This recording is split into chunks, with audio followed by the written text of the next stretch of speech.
Tuhan firman-Mu ajaib, kekal meski gunung menghilang. Tiada huruf yang gagal, tak terpatahkan sia-sia. Hidup seperti-Mu ya Allah, lebih dari emas. Aku bersaksi kitab-Mu, kitab yang suci. Mendengarkan firman-Mu, hibur hati yang luka. Terangilah langkahku kemanapun ku pergi. Biarkanlah firman-Mu berkuasa atasku. Ubahkanku, bebaskanku, ku mau menyenangkan-Mu. Ku mau menyenangkan-Mu. Salam jumpa pemirsa terkasih, saya menyambut Anda sekalian dimanapun Anda berada dalam episode terbaru program studi harian kita Semua Kitab Suci. Kita sedang mempelajari secara mendalam surat kepada Ibrani, surat yang kaya ini, yang berbicara tentang keunggulan Kristus dalam segala hal. Menurut pasal pertama, dia memiliki kemuliaan 7 sisi. Itu termasuk kemuliaan yang jauh lebih tinggi daripada para malaikat, sama seperti nama yang dikaruniakan padanya, yang jauh lebih indah daripada nama mereka. Sebagai pencipta, dia juga lebih unggul dari para malaikat. Sebagai putra, satu-satunya, dia juga lebih unggul dari para malaikat. Dan sebagai manusia yang menyelesaikan karya di kayu salib, Bapa menghadiahi dia dan mendudukan dia di sebelah kanannya di alam surgawi, juga lebih tinggi dari para malaikat. Namun mulai dari episode hari ini, kita akan mulai mempelajari pelajaran kita dari pasalnya yang kedua. Sewaktu kita menyebutkan peringatan-peringatan, hal apa yang diperingatkan oleh Sang Rasul kepada orang-orang Ibrani? Inilah yang akan kita pelajari hari ini dalam episode kita dengan hamba Tuhan Dr. Farid Zaki. Selamat datang Dr. Farid. Terima kasih. Kami juga menyambut hadirin di studio, selamat datang. Kita akan memulai pembelajaran sesaat lagi, jadi tetaplah bersama kami.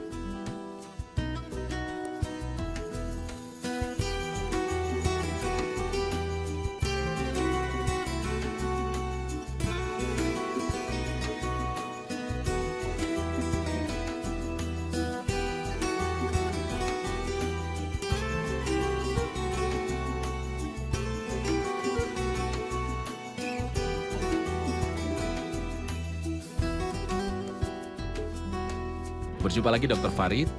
Terima kasih Saudara Ayat. Kita telah sampai di pasal 2 dari surat kepada orang Ibrani. Saya ingin membaca beberapa ayat lalu kembali kepada Anda dengan pertanyaan. Silakan. Ayat dari 1 sampai 4 berkata, "Karena itu harus lebih teliti kita memperhatikan apa yang telah kita dengar supaya kita jangan hanyut di bawah arus. Sebab kalau firman yang dikatakan dengan perantaraan malaikat-malaikat tetap berlaku dan setiap pelanggaran dan ketidaktaatan mendapat balasan yang setimpal, bagaimanakah kita akan luput jikalau kita menyia-nyiakan keselamatan yang sebesar itu, yang mula-mula diberitakan oleh Tuhan dan oleh mereka yang telah mendengarnya kepada kita dengan cara yang dapat dipercayai. Sedangkan Allah meneguhkan kesaksian mereka oleh tanda-tanda dan mujizat-mujizat dan oleh berbagai-bagai pernyataan kekuasaan dan karena Roh Kudus yang dibagi-bagikannya menurut kehendaknya." Apa yang Anda perhatikan melalui gaya yang digunakan saat ini, saat Paulus mulai mengatakan karena itu harus lebih teliti kita memperhatikan apa yang telah kita dengar. Apa yang Anda lihat di sini? Saya melihat semacam peringatan di dalamnya. Tentang apa? Saya akan menjawabnya, tetapi pertama-tama saya ingin menyebut bahwa surat ini berbeda dari surat-surat lain seperti Roma, Efesus, karena penuh dengan peringatan. Itulah sebabnya banyak orang merasa takut untuk mempelajari surat kepada orang Ibrani. Orang-orang lainnya berpikir bahwa itu mengajarkan tentang kemungkinan kebinasaan orang percaya. Karena dari waktu ke waktu, ketika penulis sampai titik tertentu, dia berhenti sejenak dan berbicara kepada para pendengarnya dengan sebuah kata peringatan.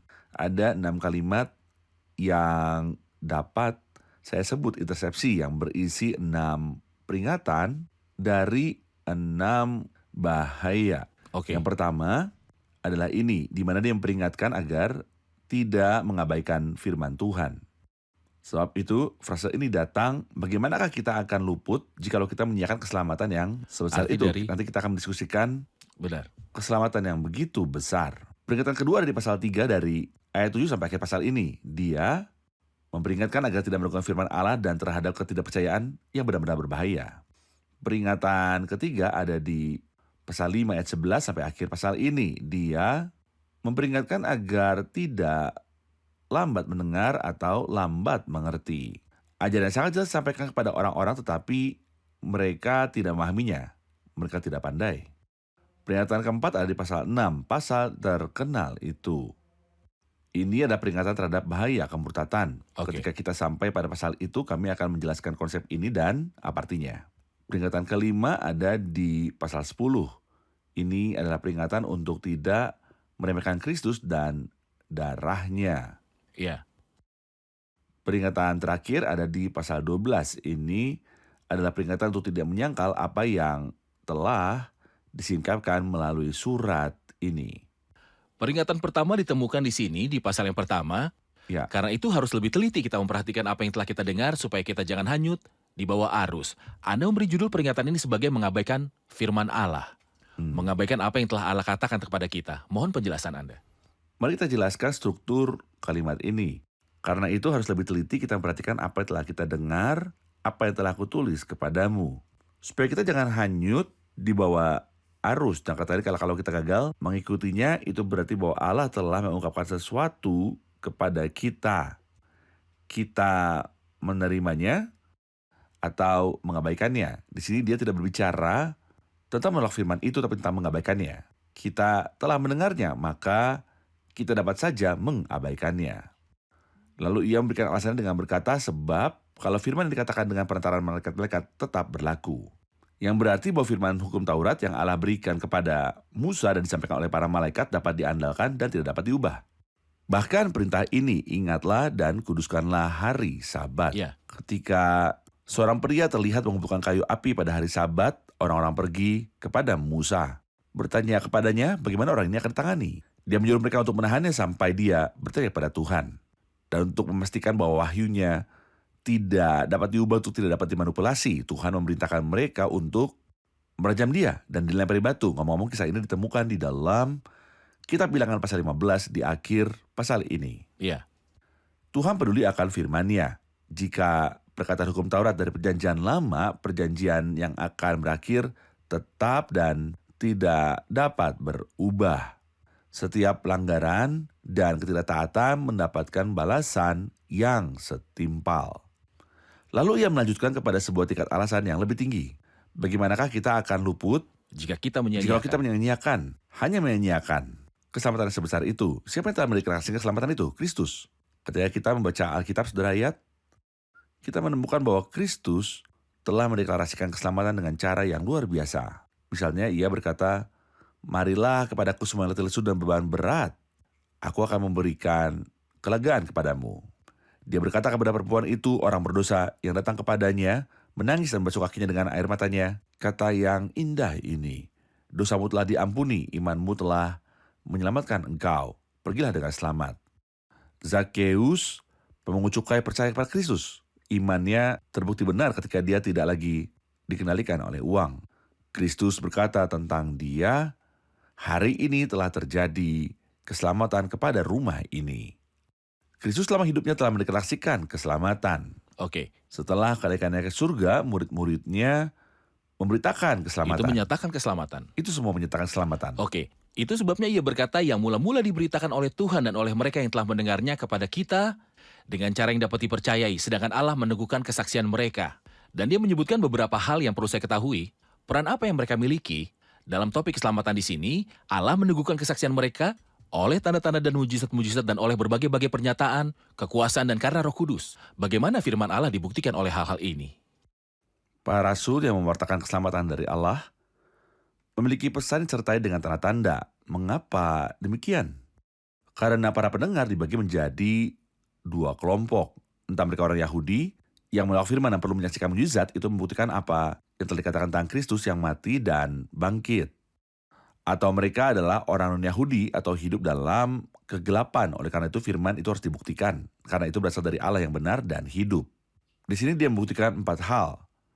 Tanda-tanda keajaiban-keajaiban dan oleh berbagai-bagai mujizat. Dan oleh karya-karya Roh Kudus. Saya akan memberikan definisi singkat untuk Ya, masing-masing. silakan.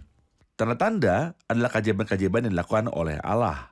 Misalnya, memberi makan orang banyak dimasukkan untuk mengirimkan sebuah pesan rohani. Ini bukan sekedar tentang makanan. Tetapi aku ingin kau makan roti yang turun dari surga. Dan pada zaman para rasul, tanda-tanda juga diberikan untuk meneguhkan firman. Tentu saja. Mujizat-mujizat. Ya, Baik.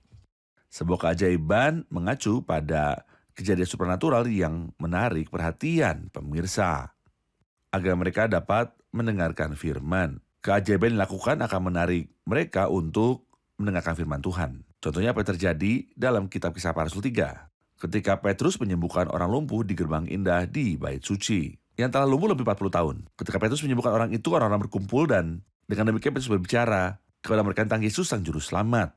Berbagai mujizat, kata mujizat mengacu pada hal supernatural, yaitu kejadian yang mematahkan hukum alam.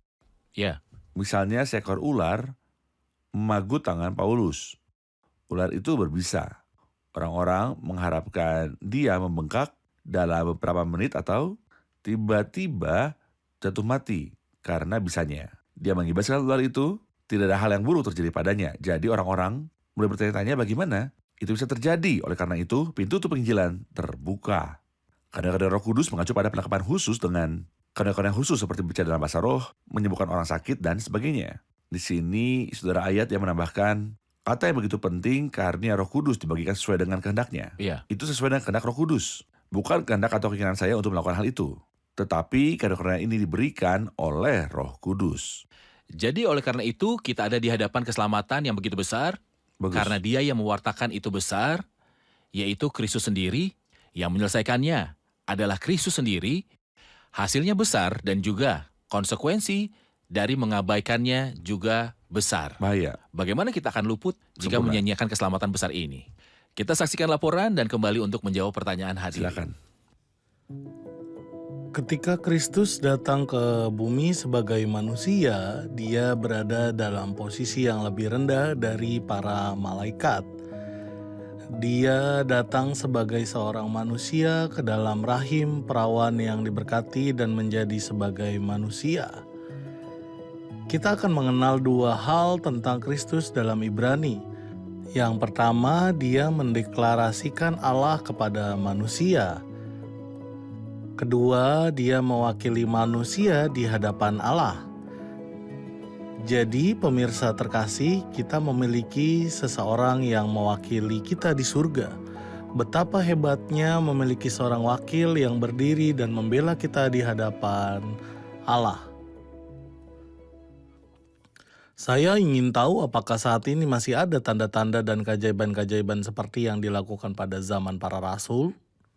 Dr. Farid, ketika Paulus berbicara tentang tanda-tanda, keajaiban-keajaiban, dan berbagai mujizat, dia bermaksud mengaitkannya dengan keselamatan dan dengan peneguhan firman.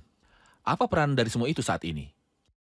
Jika kita bicara tentang zaman tanda-tanda, keajaiban, dan berbagai mujizat, kita dapat berkata bahwa itu adalah zaman khusus, di mana mujizat dilakukan demi meneguhkan firman. Oke.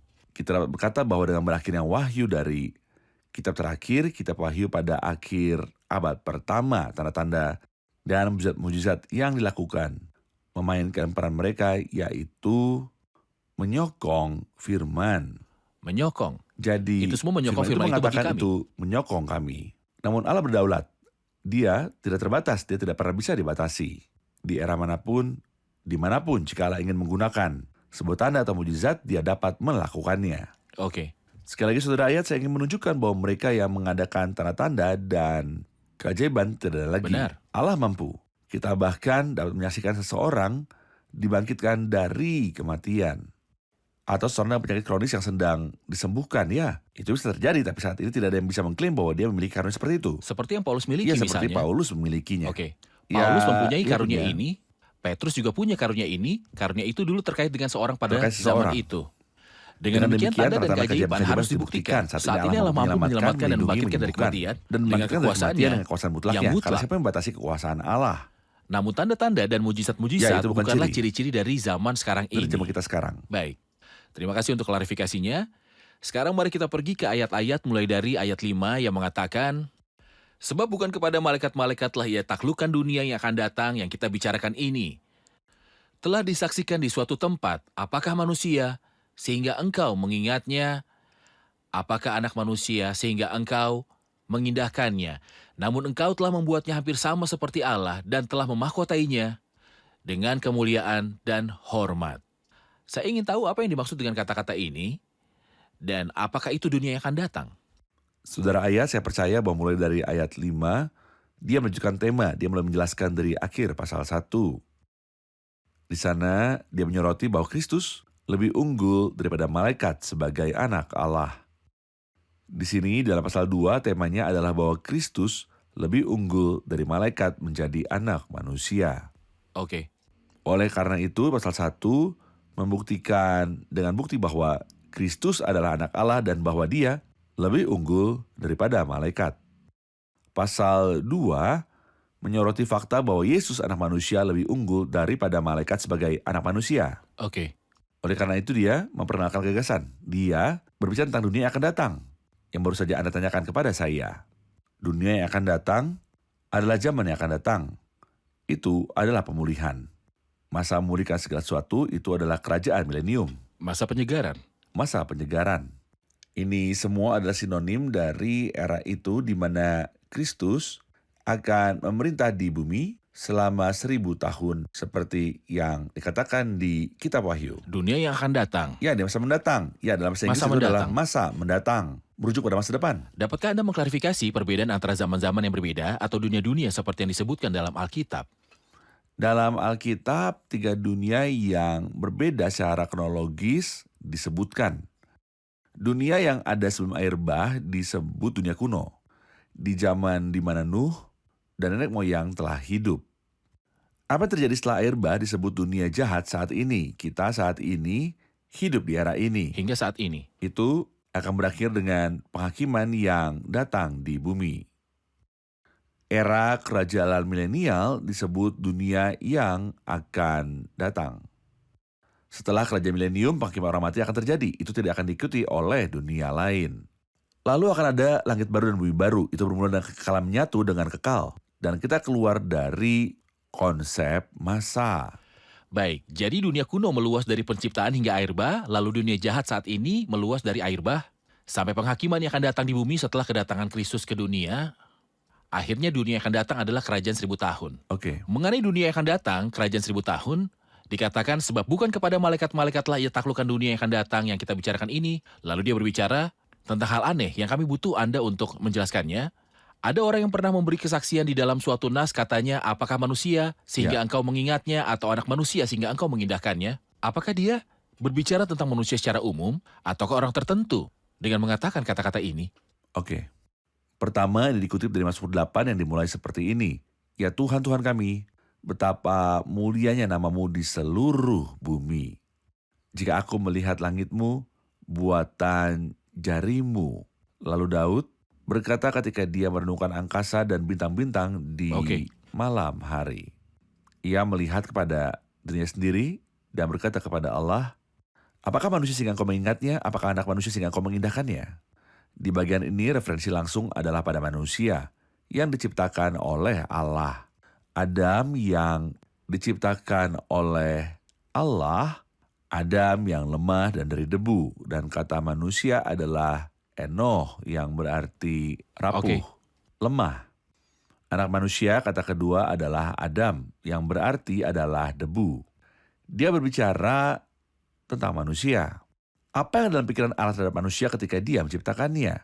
Dia berkata, adalah memberi dia berkuasa atas sebuah tantangannya. Itulah yang Allah lakukan dengan Adam. Dia memberinya kekuasaan. Bukti kekuasaannya adalah bahwa Allah minta Adam untuk menamai semua makhluk. Dia seperti seorang raja. Ketika ada jatuh dalam dosa, otoritas itu diambil darinya. Baik. Nah, bagaimana dia bisa mendapatkan kembali otoritas itu? Itu akan terjadi melalui orang lain. Orang kedua akan mendapatkannya kembali. Dia tidak mencampur adukan hal menjadi satu. Seseorang telah kehilangan otoritas, dan seorang juga akan merebutnya kembali. Siapa orang kedua itu? Yesus Kristus, Tuhan. Dan ketika Kristus memerintah, mata akan melihat bahwa dia memiliki semua otoritas. Tetapi bahkan hari ini, dia sebagai manusia di surga adalah penguasa atas seluruh alam semesta. Saya dapat menyebutkan beberapa ayat yang menunjukkan bahwa Kristus sekarang sebagai manusia di surga adalah penguasa segalanya. Bagi saya ayat dalam Efesus 1 memberi saya penghiburan yang luar biasa. Paulus mengatakan kata-kata yang sangat baik ini sesuai dengan kekuatan kuasanya yang dikerjakannya di dalam Kristus dengan membangkitkan dia dari antara orang mati dan mendudukan dia di sebelah kanannya di surga jauh lebih tinggi dari segala pemerintah dan penguasa dan kerajaan dan tiap-tiap nama yang disebut, bukan hanya di dunia ini saja, melainkan juga di dunia yang akan datang. Bahkan hari ini Kristus berada di atas semua Benar. nama, semua malaikat, semua setan, dan atas setiap raja atau presiden di dunia ini. Benar. Dia di atas segalanya. Ini mendatangkan penghiburan bagi orang percaya karena kita menyadari bahwa semua masalah Di atas kita segalanya. ada pada Dia Benar. yang di atas segalanya. Kata itu juga mengatakan segala sesuatu telah engkau taklukkan di bawah kakinya. Ini adalah ketetapan ilahi. Dan Dia telah diberikannya kepada jemaat sebagai kepala dari segala yang ada. Hanya kepada gereja atau jemaat. Dia adalah kepala gereja yang adalah tubuhnya. Kebenaran seperti itu menghibur kita. Tapi seorang mungkin berkata, bagaimana ini bisa benar sementara iblis tampaknya manipulasi segala sesuatu? Saya menjawabnya bahwa kita melihat Tuhan sekarang di atas segalanya dengan iman. Tetapi di masa depan kita akan melihat segala sesuatu tunduk kepadanya dengan mata kepala sendiri. Terima kasih Dr. Farid. Sekarang kita akan mendengarkan pertanyaan hadirin. Silakan. Saudara ayat 8 berkata, tetapi sekarang ini belum kita lihat bahwa segala sesuatu telah ditaklukkan kepadanya. Bagaimana ini bisa seperti yang kita katakan bahwa ia di atas segalanya di surga? Oke. Karena ia di atas segala pemerintah, kekuasaan dan otoritas, bagaimana bisa bahwa sekarang ini kita belum melihat bahwa segala sesuatu telah ditaklukkan kepadanya? Penulis adalah orang yang sangat praktis. Dia mendahului dengan mengajukan pertanyaan yang mungkin muncul di benak seseorang. Dia yang berkata, Anda berkata bahwa Kristus telah ditetapkan oleh Allah di atas segalanya, namun kita tidak dapat melihat sekarang. Dunia diperintah oleh iblis. Kristus bahkan mengatakan tentang iblis bahwa dia adalah penguasa dunia ini. Benar. Jawabannya terletak pada sebuah kata yang perlu kita perhatikan. Saat ini kita belum melihat atau kita tidak bisa melihatnya dengan mata telanjang kita sendiri. Bahwa semuanya tunduk kepadanya. Ini benar, dan di manakah pemerintahan atas dunia dipegang oleh Tuhan kita dan Dia yang diurapinya? Di manakah otoritas Kristus? Di manakah dalam nama Yesus bertekuk lutut segala yang ada? Itu belum terpenuhi, tetapi kemudian dia menunjukkan bahwa ini akan terjadi dan menjadi jelas dengan mata telanjang kita ketika Kristus memerintah dalam kerajaan milenium. Hati yang percaya saat ini menikmati kebenaran bahwa Kristus ada di atas segalanya. Bagaimana hal ini berdampak pada kehidupan kita, saudara ayat? Ketika oleh iman, saya melihat Kristus memegang segala sesuatu dalam tangannya. Saya mengangkat mata ke arahnya setiap kali saya menghadapi ketidakadilan atau situasi yang sulit. Saya mengatakan padanya bahwa saya tidak melawan keadaanku. Karena aku tahu bahwa engkau mengizinkan semua itu menjadi demikian. Saya tahu bahwa segala sesuatu yang terkendali. Saya menerima segala sesuatu dari tangannya sendiri dengan iman. Jadi ini disebut kehidupan iman. Benar. Oleh karena itu kita merindukan hari itu, Di mana kita menyadari hal-hal di mana dengan kita iman. akan melihat segala sesuatu tunduk kepadanya, dan itu akan digenapi ketika Kristus memerintah di bumi dengan kebenaran dan damai sejahtera. Melalui pernyataan ini kita juga dapat membahas mereka yang menyangkal hak Kristus untuk memerintah di bumi di masa yang akan datang. Ya. Anda mengklaim bahwa Kristus sekarang memerintah di bumi Benar. dalam kerajaan 1000 tahunnya. Apakah Anda menganggap bahwa bumi tunduk pada Kristus? Apakah perang, pembunuhan, dan penghujatan adalah ciri-ciri kerajaan 1000 tahun ini? Benar. Kita merindukan hari yang akan datang Amin. itu. Terima kasih Dr. Farid. Tuhan Kita berkati. rangkum episode ini bersama hadirin.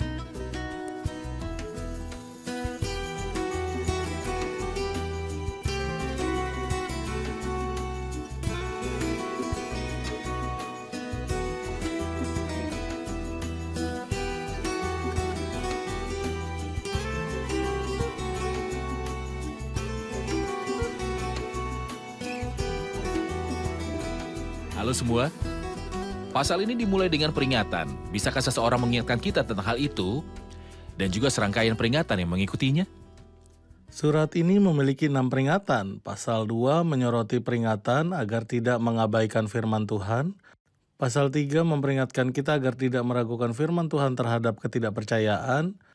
Pasal 5 memperingatkan kita agar tidak lamban dalam mendengar. Pasal 6 memperingatkan kita agar tidak murtad. Pasal 10 memperingatkan kita agar tidak meremehkan Kristus dan darahnya. Lalu terakhir pasal 12 memperingatkan kita agar tidak menyangkal Kristus. Oke, Dr. Farid. Tuhan berkatimu. Dalam konteks itu dia berkata, bagaimanakah kita akan luput jikalau kita menyanyiakan keselamatan sebesar itu yang mula-mula diberitakan oleh Tuhan dan oleh mereka yang telah mendengarnya, sedangkan Allah meneguhkan kesaksian mereka oleh tanda-tanda dan mujizat-mujizat dan oleh berbagai-bagai pernyataan, kekuasaan dan karena Roh Kudus. Apa peran dari hal-hal ini dalam membuktikan firman Tuhan? Dan apa yang dimaksud dengan semua itu? Allah membuktikan kata-kata yang diberitakan para rasul melalui tanda-tanda, misalnya memberi makan orang banyak. Keajaibannya termasuk unsur menarik perhatian orang. Misalnya Petrus menyembuhkan orang yang lumpuh itu, orang-orang berkumpul dan dia memberitakan firman Tuhan. Berbagai mujizat termasuk unsur supernatural, persis seperti ketika Paulus menghempaskan ular yang memagut dirinya, dia tidak terluka. Dia tidak terluka. Karunia Roh Kudus adalah karunia-karunia penyembuhan. Benar. Bagaimana Dr. Farid? Sangat baik. Baik, tentu ini adalah ciri dari zaman kerasulan pertama untuk alasan membuktikan firman. Firman itu terbukti ketika dasarnya diletakkan dan ketika firman Tuhan diilhami selesai. Otoritas Allah tidak terbatas, dia bisa melakukan apapun yang diinginkan dengan caranya sendiri. Namun di sini kita berbicara tentang ciri-ciri zaman kerasulan pertama ketika firman Allah diilhami dan selesai. Benarkah Dr. Farid? Baik, terima kasih. Pemirsa terkasih, peringatan ini begitu pentingnya. Bagaimanakah kita akan luput jikalau kita menyia-nyiakan keselamatan yang sebesar itu, yang mula-mula diberitakan oleh Tuhan? Keselamatan itu begitu besar, karena sosok yang menyelesaikannya bagi kita adalah yang terbesar, Tuhan Yesus Kristus. Terimalah keselamatan dari Juru Selamat Agung ini, maka Anda akan menikmati hasil-hasil yang luar biasa, lalu Anda akan lolos dari penghakiman yang kekal. Sampai jumpa di episode selanjutnya. Kiranya Tuhan besertamu. Amin.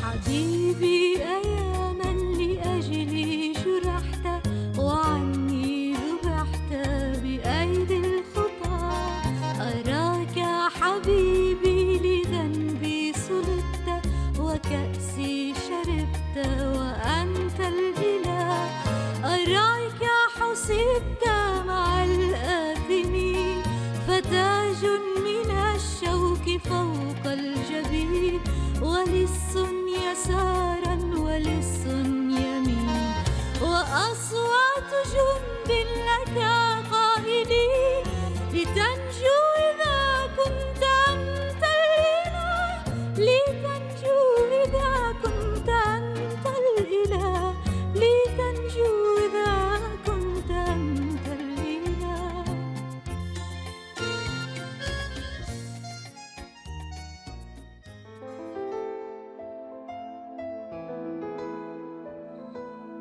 Tuhan firman-Mu ajaib, kekal meski gunung menghilang.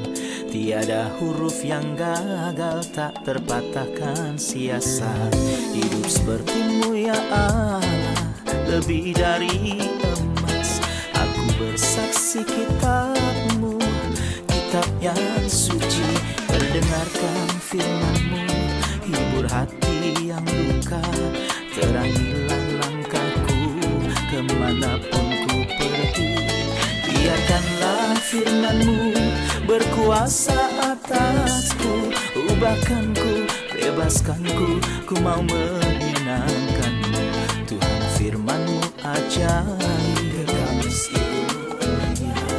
Ubah dan bebaskan aku.